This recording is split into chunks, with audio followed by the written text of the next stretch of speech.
In the early 1940s, as war spread across continents and across consciences, certain weapons technologies carried within them a fatal weakness.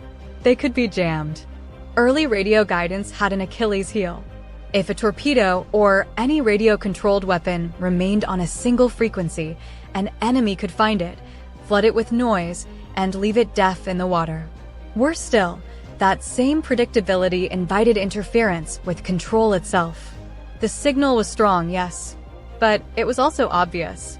And in war, obvious can be a very dangerous thing. Yet, much to the surprise of a great many people then and since, that problem would be confronted by an unlikely figure indeed, a Hollywood star, a woman the world had been taught to admire with its eyes, but not always with its mind. It's been claimed that her work invented Wi-Fi. That's probably a bit of a stretch, but it would help advance a central idea in spread-spectrum communications, a signal harder to jam, harder to intercept, and better able to survive in a noisy world. Welcome to Insights into History, Season 2, Episode 5, Pretty Face, Ugly War, Brilliant Hack. Born Hedwig Eva Maria Kiesler in Vienna on November 9, 1914, though some reference works still preserve an old 1913 or 1914 discrepancy, Hedy Lamarr entered the world in circumstances whose outline is clear, even if the finer grains should sometimes be handled with care. She came from a well-off Jewish family in Vienna and entered acting young. She moved early through the world of European film. Those broad facts hold steady. But the closer one tries to step inside her daily thoughts, her private motives, the inner weather of the young woman before she became Hedy Lamarr, the more caution is required. So much of the color in her life has come down through later retellings, especially memoir material that historians don't always regard as equally reliable in every detail. While the frame is solid, the brushstrokes, now and then, are less certain. What does remain steady across serious summaries is that Lamarr wasn't just glamorous or ambitious. She was curious, technically curious, mechanically curious, curious in the systems-oriented way that asks not only what something does, but how it does it and where it fails. The Smithsonian's invention history points to that side of her plainly. Behind the public image of the actress stood a woman deeply interested in inventing. The National Inventors Hall of Fame tells much the same story, presenting her later patent work not as an amusing side note, but as the result of genuine engagement with the logic of systems. That distinction is significant to our story. It tells us the later invention did not emerge from thin air or from cocktail party whimsy. It had roots. In 1933, her European film career exploded into public view. Ecstasy made her internationally famous and controversial. Its notoriety was immediate and, for the time, immense. The film's sexual frankness gave her a kind of fame that clung to her name with unusual persistence. It made her visible, certainly, but it also exposed her to surveillance, moral judgment, and the controlling appetites of others. The Smithsonian and other major biographical summaries agree on that point. Ecstasy didn't just launch her into public consciousness. It did so in a way that tethered admiration to scandal. And that leads, as it so often does in lives like hers, to a hinge. In 1933, she married Friedrich Fritz Mandl, a wealthy Austrian munitions industrialist. Mandl was rich, deeply connected to the arms business, and by all standard accounts the marriage was controlling and restrictive. Standard biographies describe him as seeking to limit Lamarr's freedom. Some tellings say he even tried to suppress ecstasy by buying copies of the film. Those details are plausible and widely repeated, though many of the more dramatic specifics depend heavily on Lamarr's own later recollections and on biographies that borrow, now and then, a little too eagerly from one another. Mandl's world wasn't simply wealthy. It was military, industrial, technical. The National Inventors Hall of Fame states directly that Lamarr's marriage to a munitions manufacturer gave her a foundation in weapons systems, including torpedo control. While that doesn't permit us to reconstruct every dinner conversation, or to say with certainty which technical idea first entered her imagination on which evening, history is rarely so courteous. But the larger claim that she had unusual exposure to military technology and arms world discussion before later co-inventing an anti-jamming communications system is well supported. So the strongest version of the story is also the most careful one. Her early life in Vienna is well established and outlined. Her technical curiosity appears consistently across serious accounts.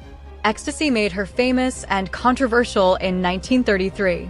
Her marriage to Mandel placed her unusually close to the worlds of armaments and military systems.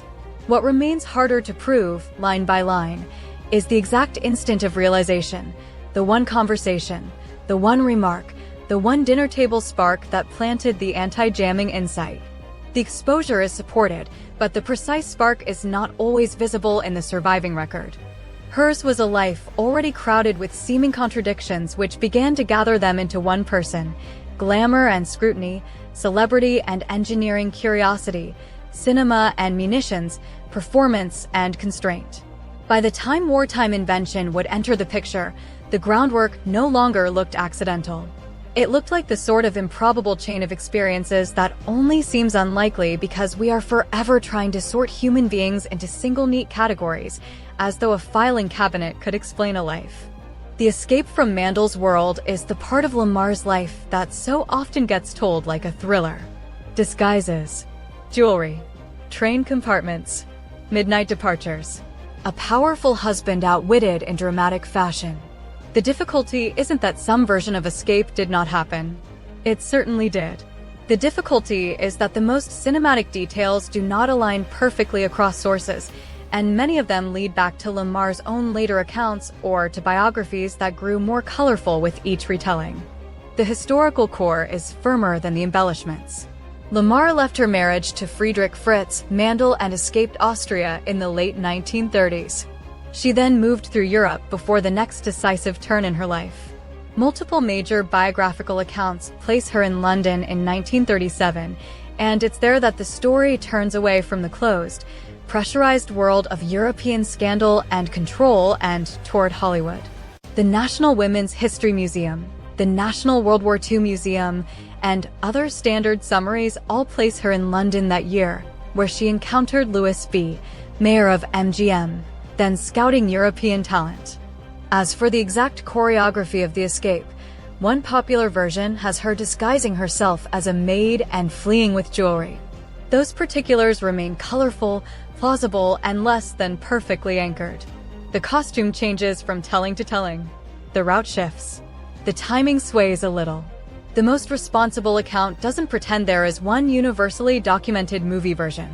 It simply says she left Mandel, escaped Austria, and made her way west at a time when Europe was becoming increasingly dangerous for Jews, and for anyone caught in the wrong political and social currents. London is where the story regains firmer footing. There she crossed paths with Louis B., mayor, head of MGM. The exact arrangement of the meeting varies from account to account, as does the flavor of the first conversation. The result is beyond much dispute. London is where her life took its American turn. Then comes the ocean liner episode, the part of the tale so perfectly scripted it almost asks a historian to raise an eyebrow. One often repeated version says that after rejecting Meyer's first offer, Lamarr booked passage on the same ship, commonly identified as the Normandy, which Meyer was taking to New York. During the voyage, she used proximity, intelligence, and formidable command of attention to secure a far better contract.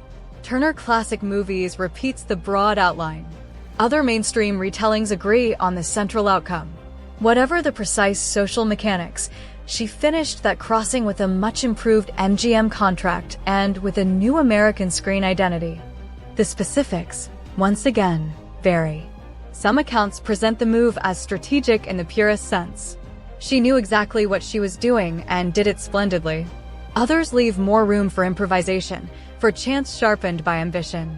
Some say she rejected Meyer's offer in London and forced a better one aboard ship. Others compress the sequence. But the broad points hold. She was in London in 1937. She met Louis B., mayor there, or in immediate connection with that London moment. Then she ended up with an MGM deal and a passage to the United States on the path to Hollywood stardom. That's important because it's tempting to flatten such a transition into one of two cheap stories, fairy tale or legend. Of course it was neither.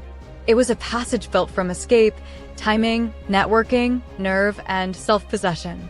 Lamarr was not discovered in the passive sense. Even the versions that differ over the choreography agree on one crucial fact: she was helping shape the result. She recognized opportunity and leverage. She didn't let the first offer be the final word. In that sense, even the shipboard contract story, however polished by repetition, fits the larger rhythm of her life. She moved through systems built by others, but refused to remain only an object inside them. By the time Lamarr entered the American film world, Europe was no longer merely uneasy. It was slipping toward catastrophe, annexations, militarization, invasion, and then total war. For someone born in Vienna, from a Jewish family, newly arrived in Hollywood in the late 1930s, the war was not scenery in the distance. It was personal. This impactful because Lamarr's invention story makes more sense once it's understood not as a glamorous detour, but as a wartime response to a real technical weakness. Reputable summaries consistently place her work in the context of World War II and the Allied need for more secure communications. War changes engineering priorities. In peacetime, communication may be a convenience. In wartime, it's survival. A message mustn't simply exist. It must arrive through interference, confusion, and the efforts of an enemy determined to make the signal useless. That's the heart of Lamarr's invention in plain language. How do you keep a control signal alive when someone else is trying to kill it?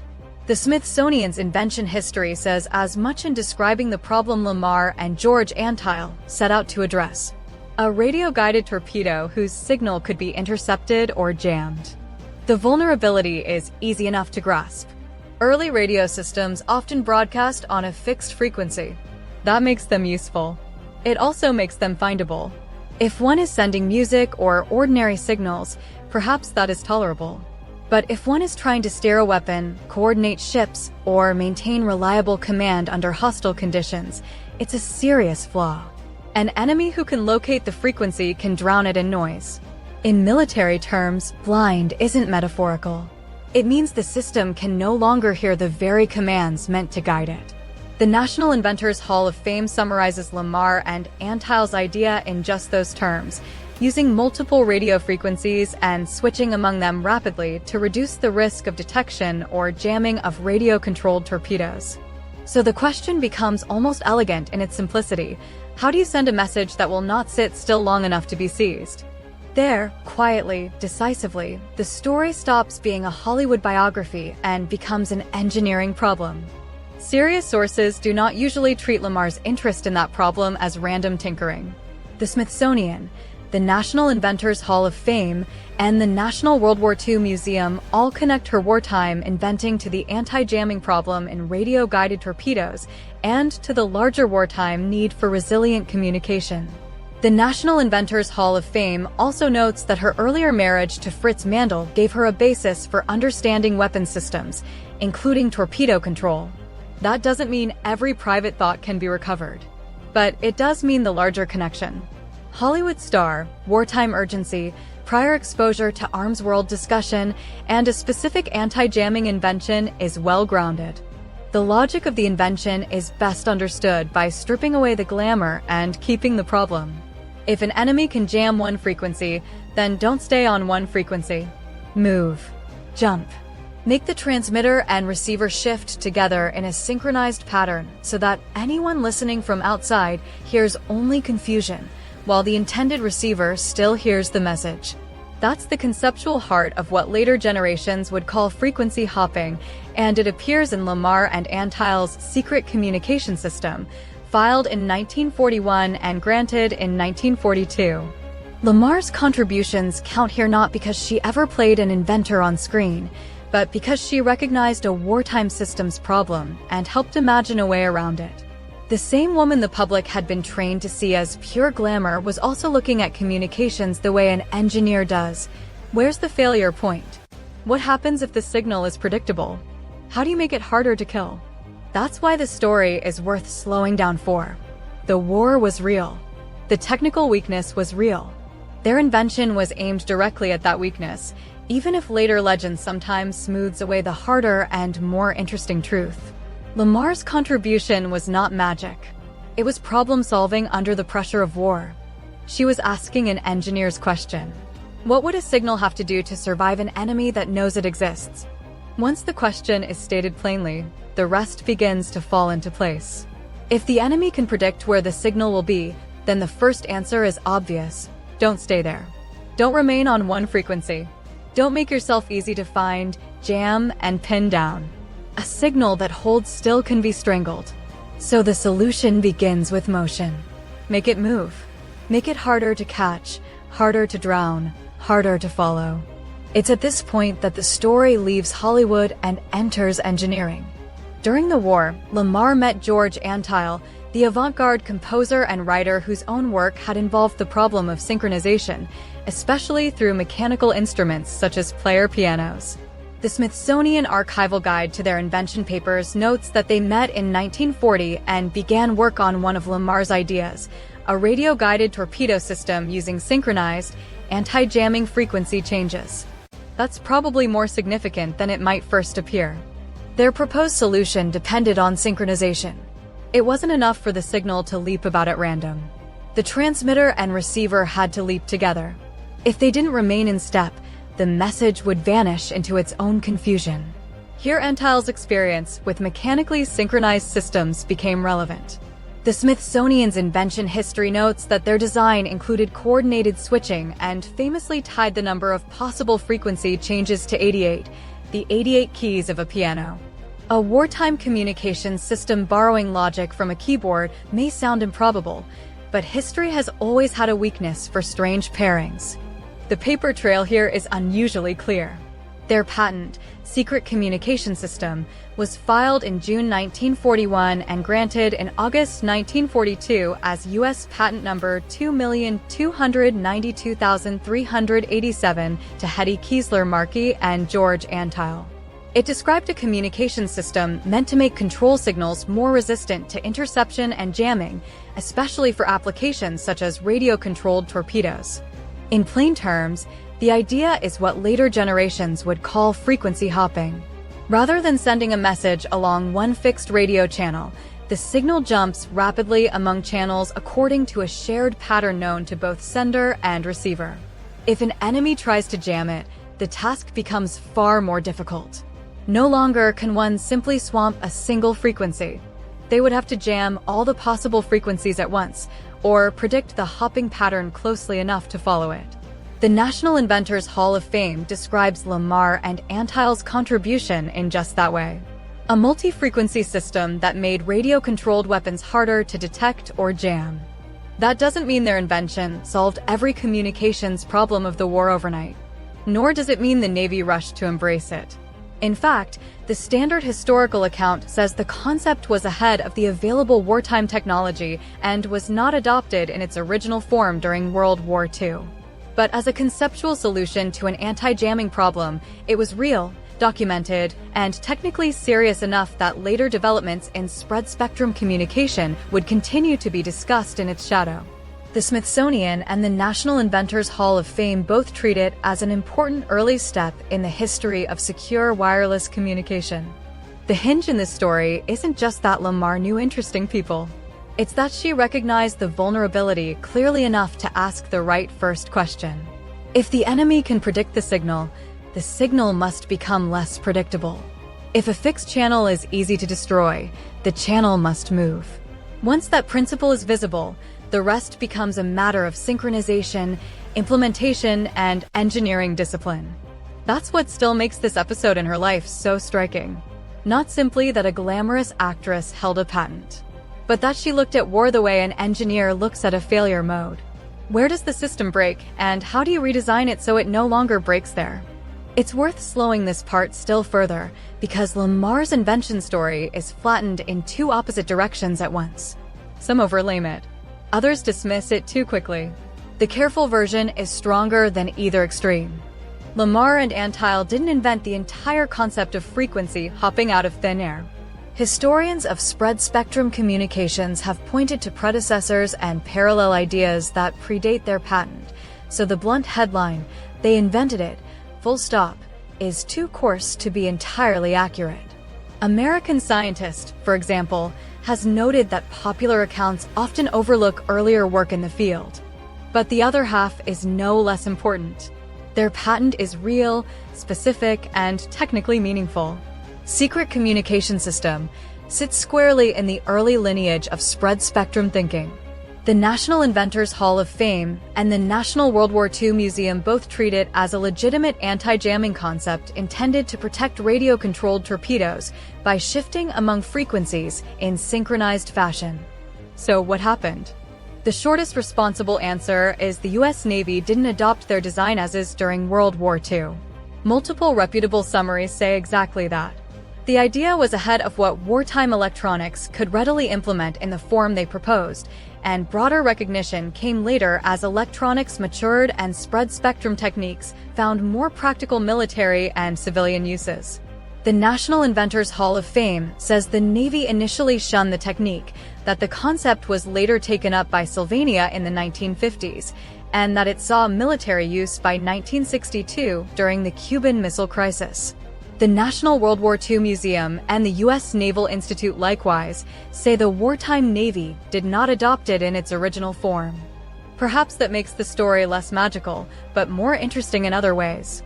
Lamarr and Antheil were not the sole creators of all spread-spectrum communication, and they didn't hand the Navy a miracle device that instantly transformed the battlefield. What they did do is help articulate a real anti-jamming approach early enough that later generations could recognize it as part of the field's foundation. Lamarr also contributed in another, more familiar wartime Hollywood way. She used her celebrity in support of the war effort, especially through war bond drives. The National Women's History Museum notes that work, and many retellings include the striking fundraising anecdotes. The important point isn't the exact number attached to one dramatic story. It's that she was doing two things at once: publicly serving as a star and privately trying to solve a communications problem the war had made urgent.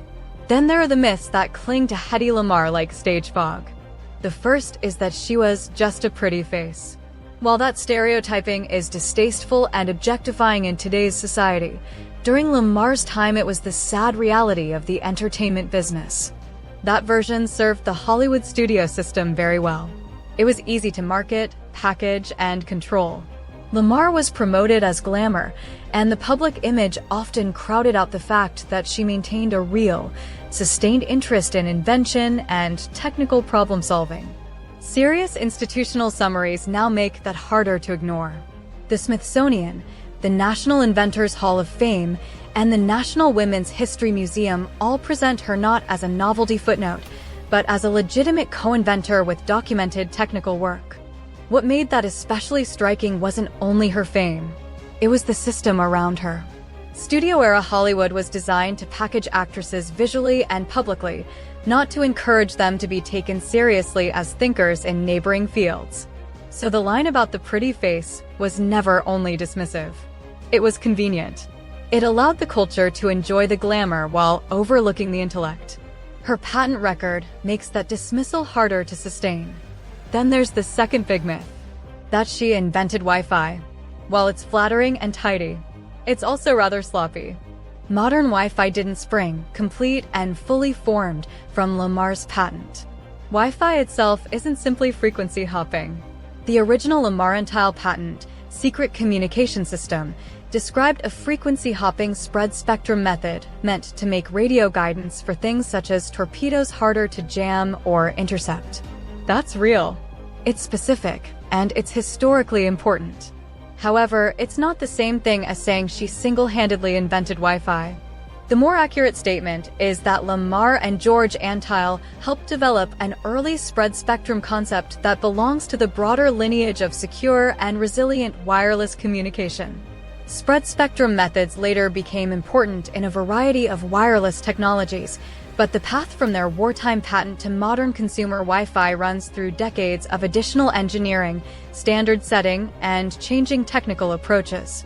The National Inventors Hall of Fame and the Smithsonian both frame her contribution that way. Not as a one-step invention of Wi-Fi, but as an important early contribution to the ideas behind secure wireless communication. So the clean version is she wasn't the inventor of Wi-Fi. Rather, a co-developer of an early spread-spectrum anti-jamming concept that helped push wireless communication toward the sort of signal design on which modern systems depend. Recognition, as so often happens, arrived late.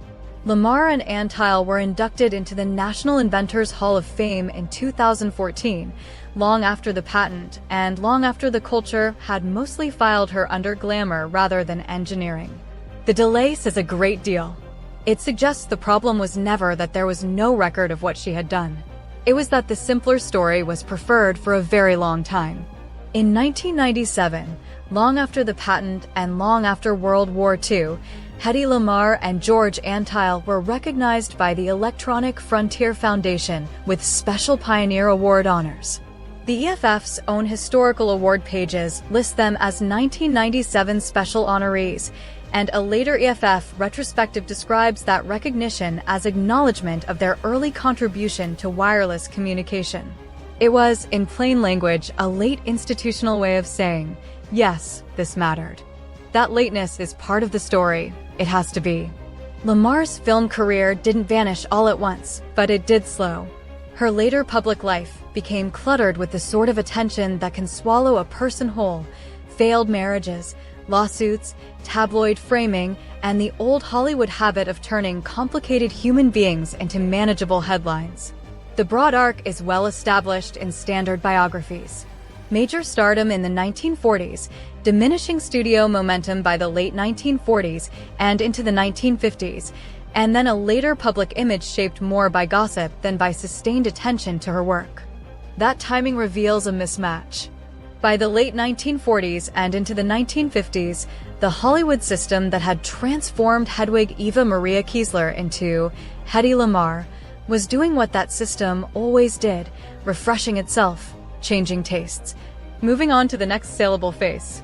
Hollywood was built to reward image, mystique, and stories that could be sold quickly. It wasn't built to reward a patent, a technical problem, or the quiet labor of experimental thought conducted far from cameras and premieres. Lamarr's inventing was real. It simply wasn't the kind of achievement the studio system knew how to merchandise. That helps explain why recognition came so late. For years, her communications patent remained more a footnote than a headline. The idea belonged to the slower, less glamorous world of engineering, where concepts can wait decades before the technological world around them is ready to make wide, practical use of them. The National Inventors Hall of Fame and the National World War II Museum both make essentially that point. Lamarr and Antheil's anti-jamming, frequency hopping concept was ahead of what wartime implementation could easily support, and wider recognition came later as spread-spectrum communications matured.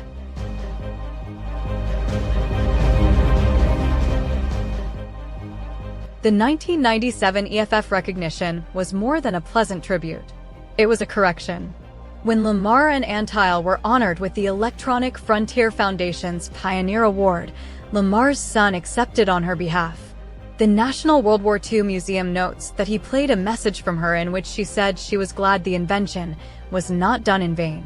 That moment is significant because it wasn't myth-made after the fact. It was acknowledgement during her lifetime. Lamarr died on January 19, 2000, in Castleberry, Florida. Many summaries mention heart disease, but her story did not stop there. By the late 1990s and early 2000s, the culture was finally beginning to catch up to an idea that should never have seemed radical. A glamorous actress could also possess a serious technical mind. The gap between those two images, the reflex that says she cannot be both, was never truly a Lamarr problem. It was a society problem. It is the same box people have tried to force others into again and again: beauty or brains, art or engineering, spotlight or substance. Lamarr's life is a reminder that the box was false to begin with. The punchline, if one insists on having one, is almost too perfect to resist. A woman the world tried to freeze into a still image became associated with an invention about signals that refused to sit still. Not because she needed permission, but because she didn't. Lamarr's reputation ricocheted across eras, almost as though each generation wished to make her fit whatever it most wanted to believe about women, fame, and intelligence. In her prime, she was marketed as a film star. Beauty, glamour, mystery all rolled into one nicely marketable package the studio could profit from, like churning sleek cars off an assembly line. That was the product. And because that was the product, her intellect wasn't just ignored. It was inconvenient. The machine was built to sell face on a poster, not brilliant systems thinker. Later, the inventor story resurfaced, often with good intentions, but also with modern culture's particular weakness for compression. A complicated reality became a catchy headline, the actress who invented Wi-Fi. It's the sort of line that travels quickly and explains little. It turns a real patent into a magic trick and a long engineering lineage into a single heroic flourish. You can almost hear the preview narrator clearing his throat. Big music. Fast cuts. Not much room for manufacturing constraints. Once that headline takes hold, it invites a backlash. People fact-check the claim, often incorrectly, then swing too far in the other direction, toward, so it didn't matter. That, too, is a cheap version of the story. What has begun to emerge in its place is something more grounded, and therefore more interesting. A view that keeps the patent real. She and George Antheil filed and received a specific wartime communications patent. That's not myth. That's paperwork. A view that keeps the limits real. Their system wasn't adopted as is during World War II, and it didn't directly become modern Wi-Fi. The larger technical ecosystem had to catch up. Later systems used different implementations. And a view that still recognizes the significance of the idea inside the broader history of resilient communication, the push towards signals harder to jam, harder to intercept, and more likely to survive interference. That's the sweet spot. It avoids the cheap story of one strange trick that invented everything. It avoids the other cheap story, the one in which curiosity counts for nothing unless it arrives in a product launch with perfect timing and a commemorative tote bag. As if innovation were only real when it ships on schedule and comes with free stickers. Some contributions are conceptual. They alter how capable minds approach a problem. They widen the field of possible solutions. They plant a flag and say, what if we didn't do it the obvious way? That kind of contribution can be real, even if the first version isn't deployed, even if the hardware isn't ready, even if recognition takes decades to arrive. The point of telling Hedy Lamarr's story is not to crown her the sole inventor of modern wireless. It's to tell a truer story, more human and more faithful to how innovation usually happens. Ideas move through networks and they mature slowly. They're reshaped, refined, rebuilt, and eventually enter the world wearing different clothes from the ones in which they began.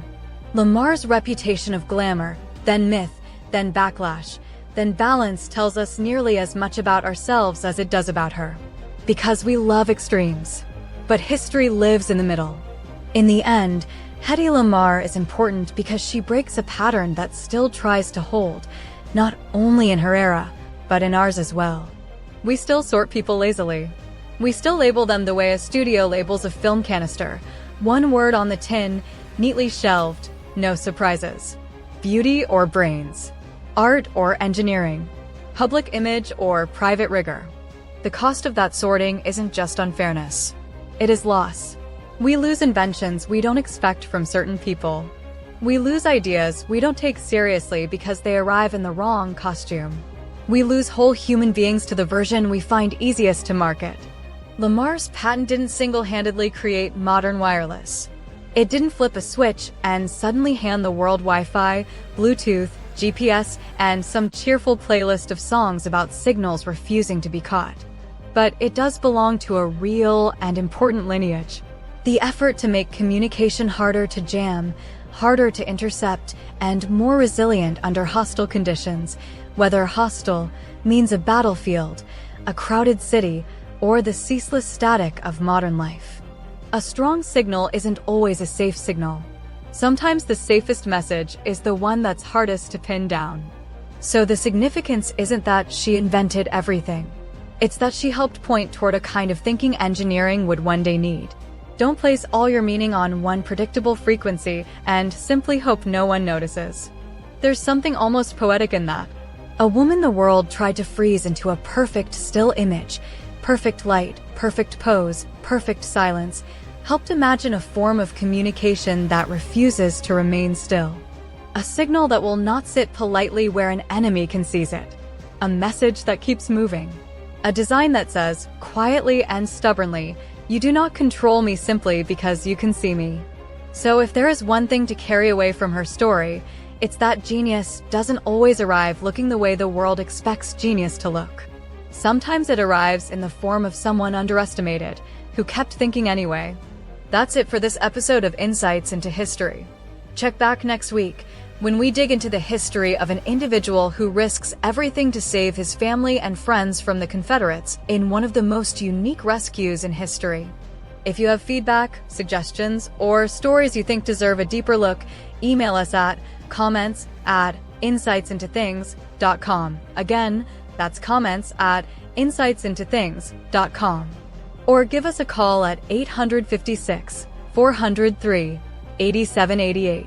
That's 856-403-8788. Leave a voice message, and we may even include your message in a future show if you'd like. Again, that number is 856-403-8788. Thanks for listening. We'll catch you on the next episode.